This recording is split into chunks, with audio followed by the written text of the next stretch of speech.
नमस्कार. मी अनुप कोहोडे, चामोशी तालुक्यातील रहिवासी आणि एक शेतकरी पुत्र. मित्रांनो, या व्हिडिओच्या माध्यमातून आपण सर्वांना एक आवाहन करायचे आहे. आपण सर्वांना माहिती आहे, गडचिरोली जिल्ह्याला स्टील हब बनवण्याकरिता मोठ्या प्रमाणात मागील काही वर्षापासून जिल्ह्यातील सुपीक शेतजमिनी अधिग्रहित करून इथल्या शेतकऱ्यांना, अल्पभूधारक शेतकऱ्यांना भूमिहीन केल्या जात आहे. या अल्प जमीन अधिग्रहणामुळे येणाऱ्या काळात जिल्ह्यातील बहुसंख्य शेतकरी हे भूमिहीन होऊन त्यांच्यावर उपासमारीची वेळ येणार आहे.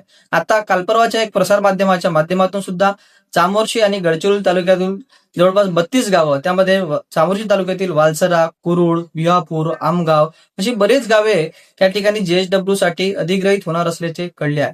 हे सगळं अधिग्रहण रोखण्याकरता आणि याच्यासाठी पुढील दिशा ठरवण्याकरिता उद्या दिनांक 29 मार्च 2026 रोजी शिवनी येथे एक शेतकऱ्यांचे चर्चासत्र आयोजित केले आहे. तर या चर्चासत्रात कोणत्याही पक्षाचा किंवा संघटनेचा कार्यक्रम न समजता शेतकऱ्यांना वाचवण्यासाठी आपण सर्व शेतकरी बांधवांनी आणि इतरही त्यांना सहकार्य करणाऱ्या नागरिकांनी या चर्चासत्रात आवर्जून सहभागी व्हावे इतकेच या माध्यमातून आवाहन करतो. धन्यवाद.